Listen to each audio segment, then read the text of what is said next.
On the majority of PCP air rifles, the air enters from the main air reservoir into the outlet valve through a central hole. And then, when the hammer strikes the end of the outlet valve, it simply knocks the valve open and does nothing more than that lets the air flow around it and up and out of the transfer port. And this is a very simple system. Now, for the majority of you, this will not cause any problems at all. However, I've now had a number of cases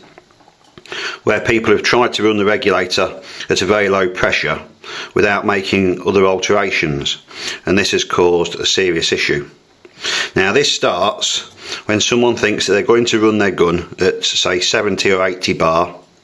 and that they don't want to enlarge the transfer port. This isn't possible,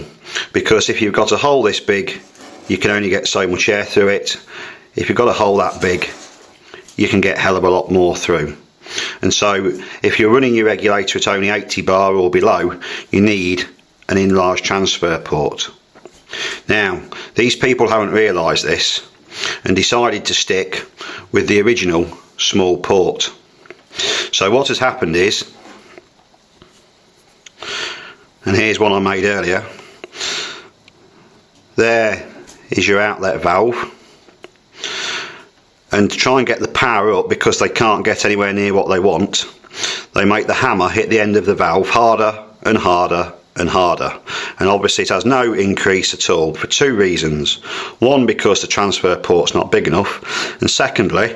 as you'll see, as the valve opens further and further and further, the gap between the coils of the spring close up, and so more air cannot pass through the valve because you're shutting the hole that it's coming through, and so this hole just becomes completely closed off. So by increasing the hammer force, you think that you're going to knock the valve open and get more air coming through it, but you're doing exactly the opposite. You're getting the valve knocked open and it's closing the hole from the main air reservoir chamber. So if you're going to run your regulator at a low pressure, it is absolutely vital that you increase the size of the transfer port. In the worst case scenario, if someone screws the hammer up that hard, especially on this is obviously a model I've made up for this video, but some valve stems are made thinner in the middle like this, and in cases like that, people have screwed it up that much that when it's hit home and stopped dead, you've ended up bending the valve spool, and then obviously when it comes back it doesn't sit down and it just leaks. And so please, if we've told you that you need to enlarge the transfer port to a bigger size because you're running your regulator to low pressure, this is definitely something you need to do to avoid damaging the valve assembly. Before I end this video, I ought to point out that this has only happened on 2 or 3 occasions in the last couple of years, and it has also only happened as a result of the customer for some reason doing other modifications to his airgun,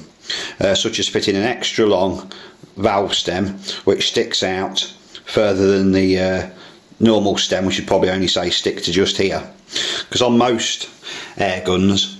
when the hammer hits the end of the valve stem, you could actually push the valve stem in